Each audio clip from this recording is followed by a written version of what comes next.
Dear friends, welcome to Biblical Parivartana. Once again, welcome to Daily Devotions. దేవుని ప్రేమ ఇదిగో. ఈ దినానికి చెందినటువంటి వాక్య భాగం కీర్తనలు 39వ అధ్యాయం. దావీదు వ్రాసినటువంటి అధ్యాయం. ఇక్కడ నిగ్రహం, ఆయన మాట్లాడలేదు, మాట్లాడకుండా నిగ్రహం చూయించాడు. మరి ఈ ఇంద్రియ నిగ్రహం కలిగి ఉంటే చాలా మేలు. దానికి అనేక మార్గాలు, ఈ ఇంద్రియ నిగ్రహాన్ని మరి అనేక విధాలుగా సంపాదించుకుంటాం. కానీ అన్నిటికంటే మేలైనటువంటి మార్గం ఏది అని మనం తలంచాలి. ప్రార్థన చేసుకున్నాం. May the words of my mouth and the meditation of our hearts be acceptable in thy sight, our rock and redeemer. Amen. దీనిలో మరి ఇది తక్కువే, 13 వచనాలు ఉన్నాయి. దాన్ని చదువుకుందాం. నా నాలుకతో పాపం చేయకుండానట్లు నా మార్గములను జాగ్రత్తగా చూచుకొందును. భక్తిహీనులు నా ఎదుట ఉన్నప్పుడు నా నోటికి చిక్కము ఉంచుకుందును అనుకుంటేని. నేను ఏమీ మాటలాడక మౌనినైతిని. క్షేమమును గూర్చి అయినను పలుకక నేను మౌనముగా ఉంటిని. అయినను నా విచారము అధికమాయను. నా గుండె నాలో మండుచుండెను. నేను ధ్యానించుచుండగా మంట పుట్టెను. అప్పుడు నేను ఈ మాట నోరారా పలికితిని. యెహోవా, నా అంతము ఎట్లుండు నది, నా జనముల ప్రమాణము ఎంతైనది నాకు తెలుపుము. నా ఆయువు ఎంత అల్పమైనదో నేను తెలుసుకొనగోరుచున్నాను. నా జనముల పరిమాణము నీవు బెత్తెడంతగా చేసి ఉన్నావు. నీ సన్నిధిని నా ఆయుష్కాలము లేనట్టే ఉన్నది. ఎంత స్థిరుడైనను ప్రతివాడును కేవలము వట్టి ఊపిరి వలె ఉన్నాడు. మనుషులు వట్టి నీడ వంటి వారై తిరుగులాడుదురు. వారు తొందరపడుట గాలికే కదా. వారు ధనము కూర్చుకొందురు కానీ అది ఎవనికి చేజిక్కునో వారికి తెలియదు. ప్రభువా, నేను దేని కొరకు కనిపెట్టుకొందును? నిన్నే నేను నమ్ముకొని ఉన్నాను. నా అతిక్రమములన్నిటి నుండి నన్ను విడిపింపుము. నీచులకు నన్ను నిందాస్పదముగా చేయకము. దాని చేసినది నీవే గనుక నోరు తెరవక నేను మౌనినైతిని. నీవు పంపిన తెగులు నా మీద నుండి తొలగింపుము. నీ చేతి దెబ్బ వలన నేను క్షీణించుచున్నాను. దోషములను బట్టి నీవు మనుషులను గద్దింపులతో శిక్షించినప్పుడు చెమ్మటగొట్టిన వస్త్రం వలె నీవు వారి అందము చెడగొట్టెదవు. నరులందరూ వట్టి ఊపిరి వంటి వారు. యెహోవా, నా ప్రార్థన ఆలకింపుము. నా మొరకు చెవియొగ్గుము. నా కన్నీళ్లు చూచి మౌనముగా నుండకము.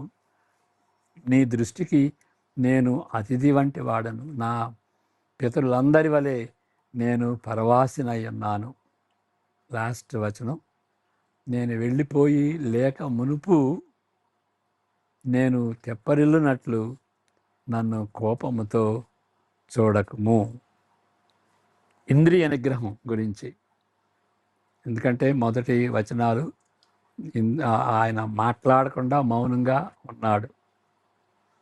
ఆ విషయం. మరి 2 తిమోతి 1:7 కూడాను దేవుడు మనకి ఆ నిగ్రహాన్ని ఇస్తాడు ఆయన ఆత్మచేత. ఇంద్రియ నిగ్రహము సామాన్యంగా శ్రేష్టమైనటువంటి లక్షణం. నిజానికి దేవుడు మనకి శక్తియు ప్రేమయు ఇంద్రియ నిగ్రహము గల ఆత్మనే అనుగ్రహించెను అని క్రైస్తవులు నమ్ముతారు. కానీ కొన్ని రకములైనటువంటి ఇంద్రియ నిగ్రహాలు, దానికి చెందినటువంటి శిక్షణలు, డిసిప్లిన్స్ అవి మంచివి కావు. ఇవి ఎక్కువగా కీడుకు దారి తీసేవిగా ఉంటున్నవి. ఉదాహరణకు అపోస్తుడైన పౌలు కాలంలో స్టాయికులు అంటే బౌద్ధ సన్యాసులతో వాళ్ళని పోల్చవచ్చు. ప్రపంచంలో ఉన్న పరిస్థితులకు అనుగుణంగా జీవించాలనే ఉద్దేశంతో ఏ భావోద్రేకాలు లేకుండా, ఏ ఫీలింగ్స్ లేకుండా, కేవలం రీజనింగ్ మనస్తత్వమును బట్టి జీవించుట జ్ఞానయుక్తమని వాళ్ళు తలస్తారు. మరలా చదువుతాను. రీజనింగ్ బట్టి పోవాలి, ఫీలింగ్స్ని బట్టి పోకూడదు అనేటువంటి ఫిలాసఫీ అన్నమాట ఈ స్టాయిక్స్కి ఉంటుంది. ప్రపంచంలోనున్న పరిస్థితులకు అనుగుణంగా జీవించాలనే ఉద్దేశంతో, పరిస్థితులకు అనుగుణంగా జీవించాలి, భావోద్రేకాలు లేకుండా కేవలము మనస్తత్వమును బట్టి, రీజనింగ్ని బట్టి జీవించుట యుక్తమని వాళ్ళు తలస్తారు. ఆ విధంగా జీవిస్తేనే ప్రపంచంలో ఉన్నటువంటి పరిస్థితులకు అనుగుణంగా మనం జీవిస్తాం. శ్రేష్టమైన నియమములను గురిగా పెట్టుకుని భావోద్రేకములకు భిన్నంగా జీవిస్తామని ఇబ్బందులను ఆకర్షించే మానవ సంబంధాలను తెగగొట్టుకుని సగర్వంగా అలాంటి జీవితాన్ని అలవర్చుకుంటారు. ఓకే, సగర్వంగా. ఇప్పుడు ఫీలింగ్స్ ఎట్లా వస్తాయి? మానవ సంబంధాలను బట్టి వస్తాయి. ఆ ఇబ్బందులన్నీ తొలగిపోవాలి అంటే ఫీలింగ్స్ ఉండకూడదు, రిలేషన్షిప్స్లో ఉన్నటువంటి ఫీలింగ్స్ ఉండకూడదు అని ఆ సంబంధాలని తెగగొట్టుకుంటారు. ఆ విధంగా తెగగొట్టమే కాదు, అది తెగగొట్టుకోవటం సగర్వంగా వాళ్ళు తలస్తారన్నమాట. ఒక స్థాయిలో దీన్ని ప్రశంసవచ్చును, కానీ ఈ ఆలోచన తీరు సువార్తకు వేరుగా ఉంటుంది, సువార్తకు విభిన్నంగా ఉంటుంది, వ్యతిరేకంగా ఉంటుంది. మంచి సంబంధాలు కలిగి ఉండవలనని అది సువార్త చెబుతుంది. మంచి సంబంధాలు కలిగి ఉండాలి. వీళ్ళేమో సంబంధాలు వద్దు అంటారు. ఈ పతన లోకమునకు చెందినవని, ఇవి లేకుండా సంబంధాలు ఉండవని సువార్త చెబుతుంది. ఓకే, మళ్ళీ చదువుతాను. ఇది మంచి సంబంధాలు కలిగి ఉండవలనని కష్టాలు, ప్రమాదాలు ఈ పతన లోకమునకు చెందినవి. అంటే సంబంధాలను బట్టి కష్టాలు వస్తాయి. మరి పతన లోకంలో తప్పకుండా కష్టాలు ఉంటాయి. ఆ పరిస్థితుల్లోనే మనం జీవించాలి, ఆ సంబంధాలతోనే మనం జీవించాలి. ఆ విధంగా మనం విజయులుగా ఉండాలి, అంతేగాని సంబంధాలు తెగగొట్టుకోకూడదు. ఈ పతన లోకమునకు చెందినవి, ఇవి లేకుండా సంబంధాలు ఉండవని చెప్పుతున్న సువార్తకు ఈ బోధ చాలా దూరంగా ఉంటుంది. నిజానికి ఈ స్టాయిక్స్ సమస్య ఇది, వాళ్ళ యొక్క సమస్యకు కేంద్రం ఇది. బైబిల్ దృష్టించే తీరు,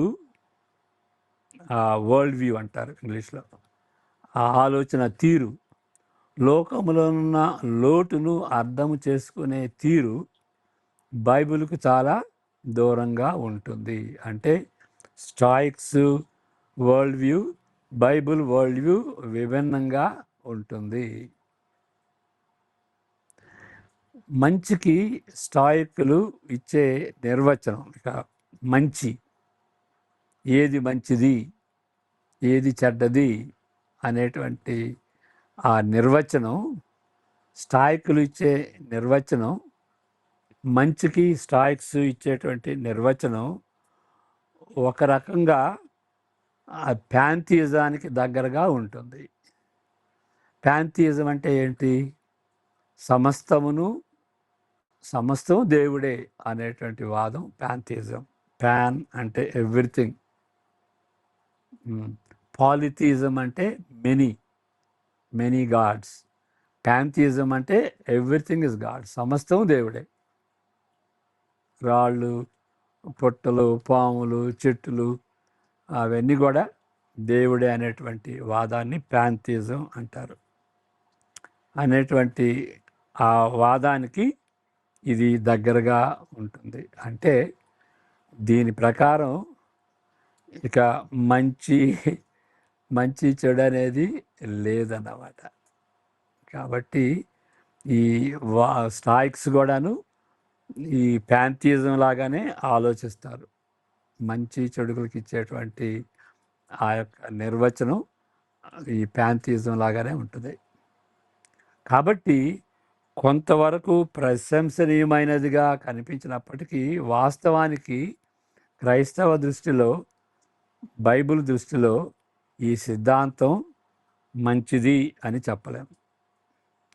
ఒక రకమైన ఆశా నిగ్రహం వారి నిర్ణయంతో కట్టుబడి ఉంటుంది. కాబట్టి ఇది గర్వానికి కూడా, అహంకారానికి, గర్వానికి దాన్ని పెంపొందిస్తుంది అన్నమాట.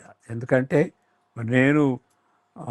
నేను సెల్ఫ్ డిసిప్లిన్గా ఉన్నాను, ఆశా నిగ్రహం కలగటువంటి వాడిని, నేను ఆ విధంగా నిర్ణయించుకున్నాను, నిష్ఠగా ఉన్నాను అనేది గర్వానికి, అహంకారానికి దారి తీస్తుంది.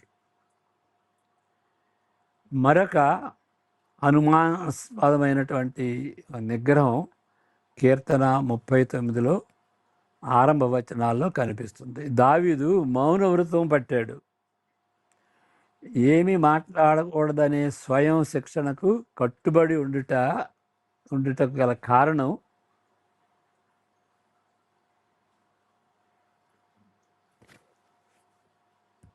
స్పష్టంగా లేదు. ఎందుకు ఆ విధంగా డిసైడ్ చేసుకున్నాడు, ఆ డిసిప్లిన్కి అలవాటు చేసుకున్నాడు అనేది దానికి కారణం అంత స్పష్టంగా లేదు. ప్రత్యేకంగా భక్తిహీనులు అతని చుట్టూ ఉంటున్నట్లు పేర్కొంటున్నాడు. మొదటి వచనంలో మనం చూసాం. కాబట్టి మౌనవ్రతము ఎందుకు అని ఊహించట కష్టం. అంటే చుట్టూ ఉన్నటువంటి శత్రువులను బట్టి మౌనంగా ఉన్నాడా అంటే ఏ విధంగా ఎందుకు మౌనంగా ఉన్నాడు, ఎందుకు భక్తిహీనుల మధ్య, శత్రువుల మధ్య ఆయన మాట్లాడితే ఏ విధంగా ఎఫెక్ట్ ఇస్తుంది, అందుకని మౌనంగా ఉన్నాడా, అది ఊహించటం మనం కష్టం. ఒకవేళ ఇది అయ్యి ఉండొచ్చు. అతను మాట్లాడితే భక్తిహీనులతో పొత్తు పెట్టుకొనవలసి వస్తుందేమోనని భయపడి ఉంటాడా, ఎందుకు మౌనంగా ఉన్నాడు వాళ్ళని బట్టి? లేక ఆయన మాట్లాడితే వీరి ఎదుట అతని మాటలను బట్టి అతనికి ప్రమాదం సంభవిస్తుందని భయపడి ఉంటాడా? లేక కేవలము మాట్లాడకపోతే భక్తిహీనులకు చిక్కుపోవునని దావీదు అపార్థం చేసుకున్నాడా? ఇక నేను మౌనంగా ఉంటే చిక్కను అని ఆ విధంగా అపార్థం చేసుకున్నాడా? ఏది ఏమైనప్పటికీ అది ఒక నైతిక నిర్ణయం. ఒక విధంగా అది ప్రశంసనీయమైంది. ఎందుకు మౌనంగా ఉంటే సరిపోద్ది కదా, వాళ్ళు భక్తిహీనులు చుట్టూ ఉన్నారు, ఎందుకన్నా కానీ తంటా వస్తుంది మాట్లాడితే అని మౌనంగా ఉండటం ఒక విధంగా ప్రశంసనీయమైనది. కానీ అది ఆ విధంగా సరిపోయే స్పందన మాత్రం కాదు. ఎందువలనగా మంచిదేది పలుకకుండా మౌనంగా ఉండటం బట్టి మంచి మాటలు కూడా చెప్పలేము. ఓకే, చెడ్డ మాటలు చెబితే వాళ్ళ కష్టం ఉండొచ్చు, కాబట్టి మౌనంగా ఉంటే మంచి మాటలు కూడా చెప్పలేం, సువార్తను కూడా చెప్పలేం. ఏదో రీతిగా మౌనవ్రతంతో పాపమును జయించవలనని ప్రయత్నిస్తున్నాడు. మౌనంతో జయించాలి అనేటువంటిది తప్పు. ఇంతకంటే మేలైనటువంటి మార్గాన్ని దేవుడు నేర్చుకున్నాడు, దావీదు నేర్చుకున్నాడు. ఆయన మాట్లాడుతున్నాడు, కానీ దేవునితో మాట్లాడుతున్నాడు. 4, 5, 6 వచనాలు మరలా చదువుకుందాం. 39వ కీర్తన, దావీదు కీర్తన 4, 5, 6 వచనాలు. 4వ వచనం దగ్గర నుండి. 4. యెహోవా, నా అంతము ఎట్లుండునది, నా జనముల ప్రమాణము ఎంతైనది నాకు తెలుపుము. నా ఆయువు ఎంత అల్పమైనదో నేను తెలుసుకొనగోరుచున్నాను. నా జనముల పరిమాణము నీవు బెత్తడంతగా చేసి ఉన్నావు. నీ సన్నిధిని నా ఆయుష్కాలము లేనట్టే ఉన్నది. ఎంత స్థిరుడనైనను ప్రతివాడును కేవలము వట్టి ఊపిరి వలె ఉన్నాడు. మనుషులు వట్టి నీడ వంటి వారై తిరుగులాడుదురు. వారు తొందరపడుట గాలికే కదా. వారు ధనము కూర్చుకుందరు, కానీ అది ఎవనికి చేజుక్కునో వారికి తెలియదు. ఇది మంచి మాటలే కదా. మన జీవితం తాత్కాలికమైనటువంటి జీవితం, ఊపిరి లాంటిది, తాత్కాలికమైనది, ఊపిరి లాంటిది అని ఆ మాటలు చెప్పటం, అవి మంచి మాటలు. మౌనంగా ఉంటే ఎట్లాగూ? భూమి మీద మానవ జీవితము తాత్కాలికమైనదని ఆయనకు తెలిసి యెహోవా యందు నిరీక్షించుట తప్ప నిజంగా ఆశించగలిగినది లేదని చివరకు దావీదు నిర్ణయించుకున్నాడు. మన అతిక్రమముల నుండి రక్షించేది, నీచులైన ప్రత్యర్థుల నుండి, వారి ఉరుల నుండి కాపాడేది దేవుడొక్కడే. ఇవన్నీ మంచి మాటలు కదా, సత్యాలు. మౌనంగా ఉంటే లాభం ఏంటి? దేవుని అధీనములో ప్రతిదీ ఉంటున్నందున మౌనవ్రతము దాల్చిన జీవితంలో పురోగమనము ఏమీ కనిపించదు. 39వ అధ్యాయం 9వ వచనం మళ్ళా చదువుకుందాం. 9వ వచనం. దాని చేసినది నీవే గనుక నోరు తెరవక నేను మౌననైతిని. ఇక ఆ విధంగా ఉంటే డెవలప్మెంట్ ఏమీ ఉండదు. 4 నుండి 8 వరకు ఆయన మంచి మాటలు చెప్పాడు, దాన్ని ఒప్పుకున్నాడు. ఏంటంటే మానవ జీవితం తాత్కాలికమైనది, అది శాశ్వతం కాదు. మనం రక్షించేది దేవుడే. మన అతిక్రమాల నుండి, మన అతిక్రమాలని ఆయన క్షమించేది దేవుడే అని ఒప్పుకోవాలి. మరి గమ్మున నోరు మూసుకుంటే ఎట్లాగో? ఇది దేవునికి తిరుగుబాటుగా ఉండే వికారమైనటువంటి మార్గం, మౌనంగా ఉండటం. ఉల్లాసంగా దేవుని సమర్పించుటకు బదులు ఇలాంటి క్రమశిక్షణ అలవర్చుకొనుట సరి అయినది కాదు. 11వ వచనం.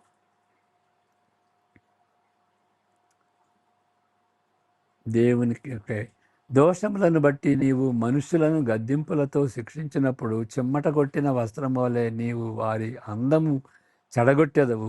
నరులందరూ వట్టి ఊపిరి వంటి వారు.